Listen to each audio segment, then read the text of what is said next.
घनाभ तथा घन, यानी कि क्यूबाइड एंड क्यूब।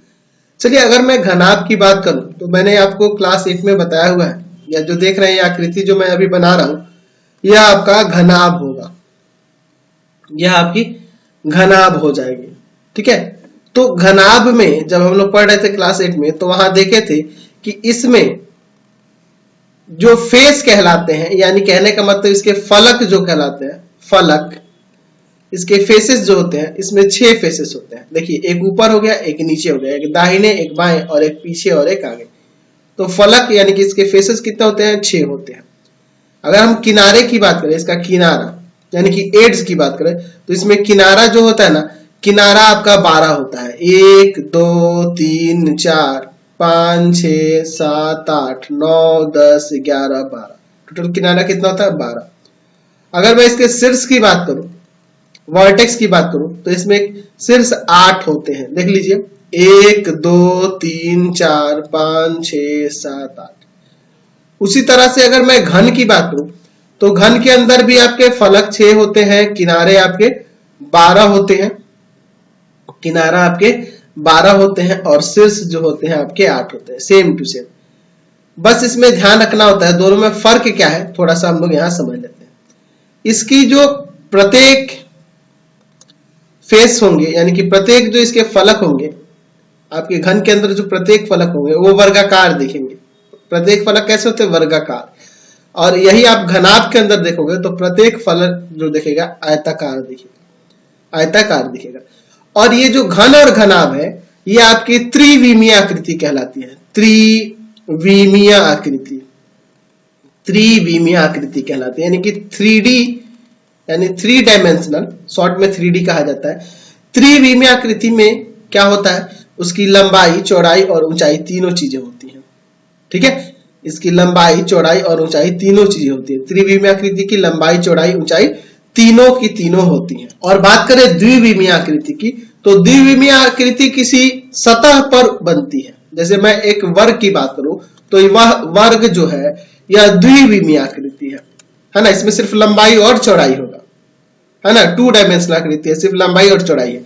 और ये त्रिविमीय आकृति इसलिए कहला रही है क्योंकि इसकी लंबाई है, चौड़ाई है और ऊंचाई है। तो ये कागज पर उठकर बनता है। ये लग रहा है ना ऐसा कि ये कागज पर उठा हुआ है ना, और ये कागज के ऊपर है, यानी कि ये सतह पे रहेगा तो ये आपका द्विविमीय आकृति हो गया, और ये सतह से ऊपर उठा हुआ लग रहा है तो ये आपकी कैसी हुई? त्रिविमीय आकृति। इसमें लंबाई होता है, चौड़ाई होता है और ऊंचाई होता है, तो ये दोनों त्रिविमीय आकृति है। तो इस चैप्टर में इन्हीं दोनों त्रिविमीय आकृतियों के पृष्ठीय क्षेत्रफल और आयतन के बारे में हम लोग चर्चा करने वाले हैं। अब बात करेंगे हम लोग यहाँ पे कि पृष्ठीय क्षेत्रफल और आयतन होता क्या है। तो चलिए सबसे पहले आयतन देख लेते हैं क्या होता है। चलिए बात कर लेते हैं आयतन के बारे में। आयतन यानी कि वॉल्यूम, वॉल्यूम। आयतन होता क्या है? लिखेंगे किसी ठोस द्वारा अधिकृत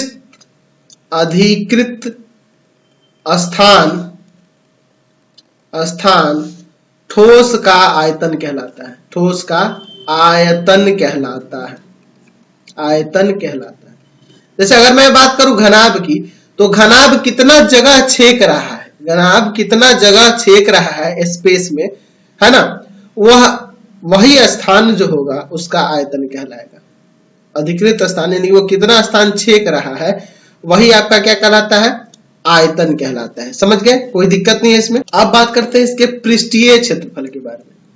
पृष्ठीय क्षेत्रफल क्या होता है? पृष्ठीय क्षेत्रफल, ठोस का पृष्ठीय क्षेत्रफल या पृष्ठ क्षेत्रफल भी कह सकते हैं। पृष्ठ क्षेत्रफल होता क्या है, इसके बारे में बात करते हैं। Surface area, surface area, surface area, surface area, surface area क्या होता है इसके बारे में बात करते हैं। तो अभी हमने देखा कि घन या घनाभ कोई भी ठोस ले सकते हैं। इसके जो आप फलक देख रहे हो ना, फलक देख रहे हो, फलक को अंग्रेजी में फेस कहा जाता है ना। फलक कहिए या पृष्ठ भी कह सकते हैं, फलक या पृष्ठ, फलक या पृष्ठ। तो लिख सकते हैं ठोस के सभी पृष्ठों द्वारा या सभी फलकों द्वारा है ना, सभी पृष्ठों या सभी फलकों द्वारा। सभी फलक कौन होंगे? यह होगा, यह होगा, यह होगा, यह होगा, यह होगा। टोटल 6 फलक है इसमें। सभी फलकों द्वारा घेरे गए क्षेत्र को या घेरने वाले क्षेत्र को, घेरे गए क्षेत्र को ठोस का पृष्ठीय क्षेत्रफल कहते हैं। पृष्ठीय क्षेत्रफल कहते हैं। जैसे यह ठोस हुआ, इसके जितने भी आप फलक देख रहे हो, 1 2 3 4 5 और ऊपर 6, एक पीछे, एक आगे, एक नीचे, एक ऊपर, एक दाहिने, एक बाएं, टोटल 6 फेसेस है। इन सभी फेसेस द्वारा घेरा गया जो क्षेत्र होगा, यह क्षेत्र, यह क्षेत्र, यह क्षेत्र, यह क्षेत्र, यह क्षेत्र, सभी क्षेत्रों का जो योग होगा वही आपका इसका पृष्ठीय क्षेत्रफल कहलाएगा। यानी कि टोटल सभी फेसेस मिलकर जो क्षेत्र घेर रहे हैं वो आपका पृष्ठीय क्षेत्रफल कहलाएगा। ये सतह के ऊपर देखा जा रहा है, समझ गए ना फेसेस। और आयतन क्या है? तो आयतन इसके अंदर जो अधिकृत स्थान है, समझ गए ना। ये वस्तु है, ये वस्तु अगर कहीं रखी जाती है तो यह कितना वायु को हटाएगा। अगर मान लो मैं कहीं रखता हूं टेबल पे, तो ये जितना स्थान घेर रहा है ना, आकाश में जितना स्थान घेर रहा है वो टोटल स्थान जो होगा वह आपका आयतन कहलाएगा। और उनके सभी सतहों का क्षेत्र जो है वही इसका पृष्ठीय क्षेत्रफल कहलाएगा। तो यहां हम लोग घनाभ के और घन के पृष्ठीय क्षेत्रफल और आयतन के बारे में देखने वाले हैं। तो चलिए बात करते हैं पहले घनाभ के लिए, ठीक है। पहले देखते हैं घनाभ के लिए। घनाभ यानी कि क्यूबॉइड।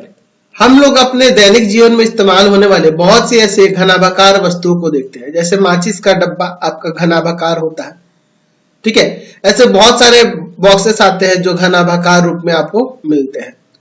तो उनसे संबंधित उनका पृष्ठीय क्षेत्रफल और आयतन के बारे में हम लोग यहाँ देखने वाले हैं। चलिए मैं यहाँ एक घनाभ बना देता हूं, ठीक है। अब मैंने बताया है कि ये घनाभ जो होता है ना, आपकी त्रिविमीय आकृति होती है। क्या होती है?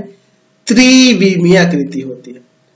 तो अगर मैं इस त्रिविमीय आकृति में इसके लंबाई को L से सूचित कर दूं, चौड़ाई को B से सूचित कर दूं और ऊंचाई को H से। L का मतलब क्या है? यहाँ पे इसकी लंबाई से है, ठीक है। B का मतलब क्या है? इसके चौड़ाई से है। और H का मतलब क्या है? इसके ऊंचाई से है, ठीक है। H का मतलब यहाँ इसके ऊंचाई से है। अब बात करते हैं, पहला एक सूत्र हम लोग यहाँ प्राप्त करेंगे, घनाभ का पृष्ठीय क्षेत्रफल या घनाभ का कुल पृष्ठीय क्षेत्रफल, ऐसे भी कह सकते हैं। घनाभ का कुल पृष्ठीय क्षेत्रफल, कुल पृष्ठीय क्षेत्रफल। कुल पृष्ठीय क्षेत्रफल का मतलब तात्पर्य यहाँ पे इसके सभी फलकों के क्षेत्र के योग से है। सभी फलकों के क्षेत्र के योग से। नीचे वाला जो क्षेत्र देख रहे हैं, यहाँ इसकी लंबाई और चौड़ाई है। ये आपका एक आयत है, तो आयत का क्षेत्रफल लंबाई गुने चौड़ाई हो जाएगा, LB हो जाएगा। यह LB होगा तो इसके जस्ट अपोजिट वाला, ऊपर वाला भी यह लंबाई होगा, यह चौड़ाई होगा, तो इसका भी क्षेत्रफल LB हो जाएगा। ये वाला जो फलक देख रहे हैं, इसमें B और H दिया है। अरे ये एज ए लंबाई, एज ए चौड़ाई, इसको भी तो मान सकते हैं। इसका क्षेत्रफल B × H हो जाएगा। इसके जस्ट अपोजिट वाला ये भी इसका B होगा और ये ऊंचाई H होगी, तो इसका भी BH हो जाएगा, ठीक है। अब पीछे और एक आगे की ओर बात करते हैं, ऊपर की ओर। ये जो ऊपर वाला फलक देख रहे हैं और एक पीछे की ओर है, उसके बारे में। तो देखो इसकी लंबाई L है और ये लेना होगा ना जी, H। तो यहाँ पे HL हो जाएगा, इस सतह का क्षेत्रफल HL हो जाएगा। तो टोटल 6 फलक है। LB लंबाई इंटू चौड़ाई वाला, एक नीचे वाला एक ऊपर वाला, तो 2 बार हो जा रहा है इसे, 2 × LB। और इधर वाला जो है B × H और इधर वाला भी B × H, यानी कि 2 × B × H हो जाएगा। और यह HL जो है ये पीछे की ओर एक आगे की ओर के लिए, तो 2HL। 2 यहाँ कॉमन कर लो तो यहाँ घनाभ का पृष्ठीय क्षेत्रफल हो जाएगा 2 × LB plus BH plus HL, ठीक है, प्लस में HL। यह आपका फॉर्मूला हो जाएगा घनाभ के पृष्ठीय क्षेत्रफल का। 2 गुने लंबाई गुने चौड़ाई प्लस चौड़ाई गुने ऊंचाई प्लस ऊंचाई गुने लंबाई। समझ गए? दूसरा फॉर्मूला यहां तैयार करते हैं, घनाभ का पार्श्व पृष्ठ क्षेत्रफल, पार्श्व पृष्ठ क्षेत्रफल, पृष्ठ क्षेत्रफल, या घनाभ के चारों दीवारों का क्षेत्रफल, चारों दीवारों का क्षेत्रफल, चारों दीवारों का क्षेत्रफल। यानी कहने का मतलब, पार्श्व पृष्ठ कहने का मतलब ये चारों को लेंगे, ऊपर और नीचे से खुला होगा, ऊपर से भी खुला और नीचे से भी खुला, यानी कि यह एल बी और यहाँ एल बी, यह कैंसिल हो गया, बाकी जो चारों बच गए उनको जोड़ लेंगे। यानी कि यहां से हो जाएगा 2HL, देख रहे हैं ना, HL वाला एक पीछे वाला एक आगे वाला, और ये BH वाला, तो 2BH। LB वाला कैंसिल हो जाएगा, नीचे और ऊपर से खुला है ना, चारों दीवार मतलब ये हो जाएंगे, समझ रहे हैं। तो यहां से आप 2H कॉमन कर लो, अब आपका 2 कॉमन करोगे और H भी कॉमन करोगे, तो यहां बच जाएगा आपका L और यहां बच जाएगा B, यानी कि 2 into L plus B into H, ये आपका फॉर्मूला आ गया घनाभ के चारों दीवारों का क्षेत्रफल। तीसरा बात करते हैं हम लोग, घनाभ के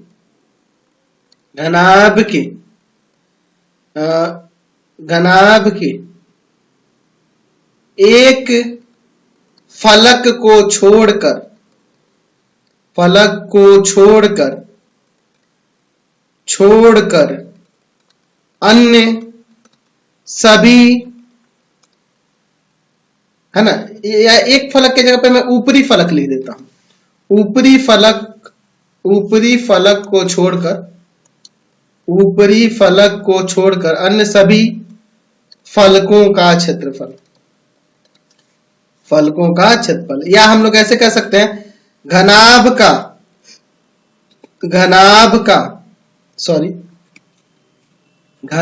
का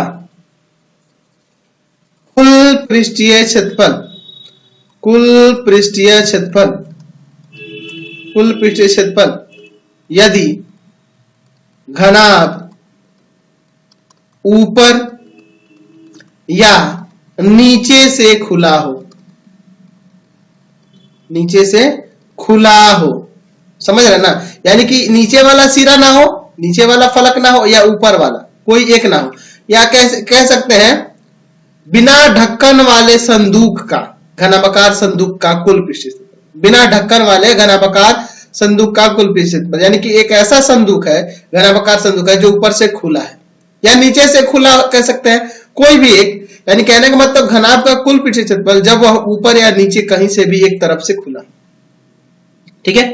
तो ये तो आपका फॉर्मूला लगेगा 2 into L plus B into H, या किसके लिए हो गया, चारों दीवारों का, और जब ऊपर या नीचे छोड़ देंगे तो दोनों में से एक ही कोई बचेगा, तो नीचे का अगर ऊपर से खुला है तो नीचे वाले के लिए एल इंटू बी, या ऊपर से बंद है नीचे से खुला है तो आपका वही हो जाएगा एल इंटू बी, यानी कि इसमें आपका एल इंटू बी एक इंक्लूड हो जाएगा।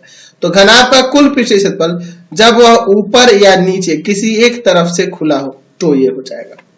चौथा फॉर्मूला, घनाभ का आयतन,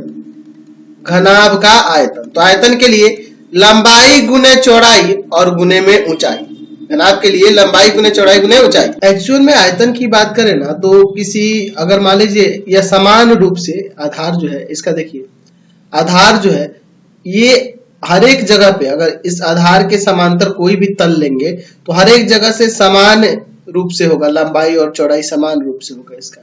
तो इस तरह के जब सतह, इस तरह के जो ठोस होंगे उनका आयतन निकालने के लिए हमें करना क्या होता है कि आधार का क्षेत्रफल यानी कि एल इंटू बी और गुना में उसकी ऊंचाई से कर देते हैं तो आपका आयतन निकल आता है। आधार का क्षेत्रफल और गुना जब ऊंचाई कर देते हैं तो उसका आयतन निकल जाता है। ध्यान रखना होगा कि जब इसके तल के समांतर किसी तल को लेते हैं, इसके आधार के समांतर कोई यहाँ तल लेते हैं, तो हर एक कंडीशन में यहाँ लंबाई और चौड़ाई समान होनी चाहिए, तभी हम लोग उसके लिए फॉर्मूला क्या लगाएंगे, आधार का क्षेत्रफल और गुना में ऊंचाई। समझ गए। तो घनाभ के अंदर जानते हैं कि आधार का क्षेत्रफल यानी कि लंबाई गुने चौड़ाई और गुना में ऊंचाई यानी कि L into B into H हो गया घनाभ का आयतन। समझ गए, कोई दिक्कत नहीं है। चलिए अब बात करते हैं घनाभ के विकर्ण के बारे में। घनाभ का विकर्ण क्या होगा, हम इस छोर से की लंबाई ये जो है ना, यही घनाभ का विकर्ण कहलाएगा।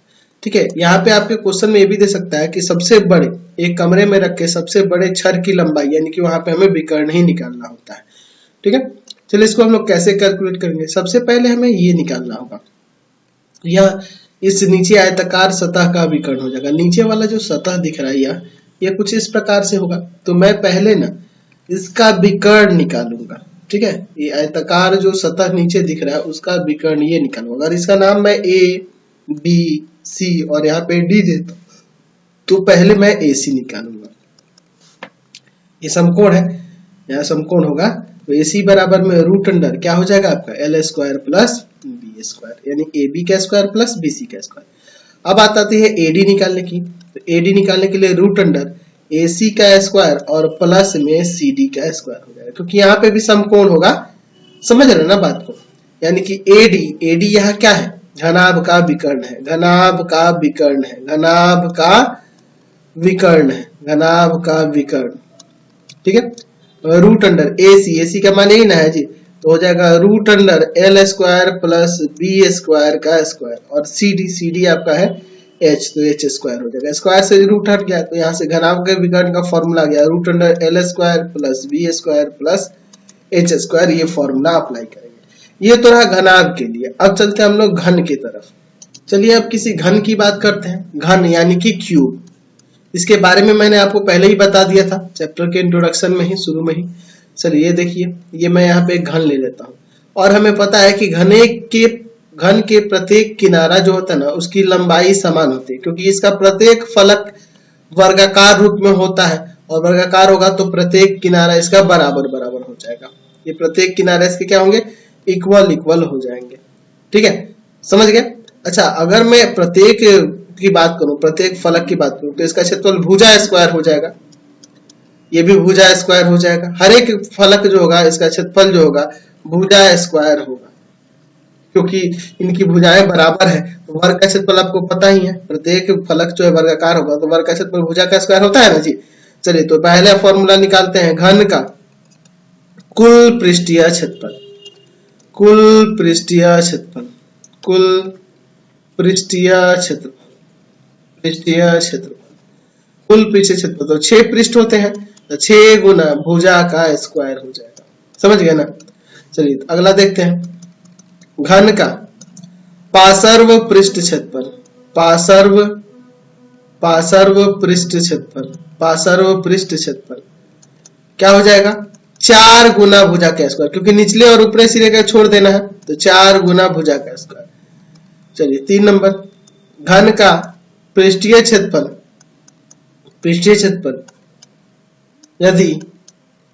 यदि वह ऊपर से खुला हो, ऊपर या नीचे से खुला हो, ऊपर से खुला हो या नीचे से भी खुला होगा तब भी चलेगा, ठीक है। खुला हो, समझ गया ना, ऊपर से या खुला है तो 5 ही फेसेस होंगे, तो यानी कि 5 गुना भुजा का स्क्वायर हो जाएगा। चलिए अब देखते हैं घन का विकर्ण, घन का विकर्ण क्या होता है, घन का विकर्ण क्या होगा। तो देखो यहाँ पे अगर मैं बात करूं इसके निचले सिरे की तो हमें ये पहले निकालना होगा। घन का विकर्ण जो होगा, विकर्ण तो आपका ये ना होगा यहाँ से यहाँ, तो सबसे पहले हम लोग जो नीचे वाला जो वर्गाकार है उसको लेते हैं, या ठीक है। तो इसके विकर्ण के लिए हम लोग फॉर्मूला जानते हैं √2 गुना भुजा, है ना। अगर भुजा मैं यहाँ पे ए मान लेता हूँ, मान लो भुजा ए मान लेता हूँ, ठीक है, भुजा ए मान लेता हूँ, तो यह ए बी सी डी, यह वाला ए सी निकालूंगा पहले, या पहले ए सी निकालूंगा तो यहाँ पे आपका समकोण होगा। भुजा अगर मैं ए मानता हूं तो यहाँ पर आपका ए सी बराबर में हो जाएगा, ए सी बराबर में हो जाएगा, यहाँ पे लिख देता हूँ ए बी सी, तो ए सी बराबर में क्या हो जाएगा √ए बी का स्क्वायर प्लस बी सी का स्क्वायर, यानी ए स्क्वायर प्लस ए स्क्वायर रूट अंडर, तो √2a स्क्वायर यानी कि √2a आ जाएगा। तो यह भुजा जो हुई यह विकर्ण जो होगा √2a है, लेकिन हमें ये घनाभ का विकर्ण निकालना है, यह वाली निकालनी है, एडी निकालनी है। तो यहाँ एडी बराबर में क्या हो जाएगा, ये भी आपका 90 होगा ना, तो एडी बराबर में हो जाएगा √AC का स्क्वायर और प्लस में CD का स्क्वायर। AC आपका √2a आया है तो इसका स्क्वायर और प्लस में a स्क्वायर, ये हो जाएगा अंदर 2a स्क्वायर और प्लस a स्क्वायर, यानी कि √3a स्क्वायर, यानी कि √3 गुना में भुजा, √3a का मतलब क्या, √3 और गुना में भुजा, घन का विकर्ण हो जाएगा। अब चलते हैं आयतन की बात करते हैं। घन का आयतन, घन का आयतन, तो अगर मैं बात करूं इसका लंबाई भी a है, चौड़ाई भी a है और ऊंचाई भी a ही है, यानी a × a करोगे तो a का क्यूब हो जाएगा। यानी घन का आयतन जो होता है भुजा का क्यूब, समझ गया ना। घन का आयतन क्या होता है आपका, भुजा का क्यूब हो जाएगा, भुजा का क्यूब। तो ये सारे आपके फॉर्मूले थे जो हम इस एक्सरसाइज में यूज करने वाले हैं। घन और घनाभ वाले एक्सरसाइज में ये सारे फॉर्मूले यूज करेंगे। साथ ही साथ मैंने आपको पिछले चैप्टर में जब मैंने हीरोन फॉर्मूला पढ़ाया था, वहां वर्ग का क्षेत्रफल, आयत का क्षेत्रफल, इन सब से संबंधित भी फॉर्मूले आपको बताए थे। तो उन फॉर्मूले को भी याद रखना होगा और साथ ही साथ आज जो मैंने फॉर्मूले बताए इन सबको भी याद रखना होगा। आपको हमारे 3 चैनलों को सब्सक्राइब करना होगा। पहला है path finder classes Chhapra, path finder classes Chhapra. दूसरा है भारती भवन रविकांत सर, भारती भवन रविकांत सर, रविकांत सर। और तीसरा चैनल है रविकांत सर के नाम से, रविकांत सर के नाम से। तीनों चैनल को सब्सक्राइब करेंगे। इससे रिलेटेड वीडियो के लिए सीधे डिस्क्रिप्शन में जाएंगे और इससे संबंधित नोट्स के लिए आप हमारे वेबसाइट www.ravikantsir.in पर जाएंगे, ravikantsir.in पर जाएंगे और वहां पर जाकर आप सभी क्लासेस के नोट्स को डाउनलोड कर सकते हैं और पढ़ भी सकते हैं। ठीक है, तो जल्दी से जाके गूगल पे सर्च करें www.ravikantsir.in।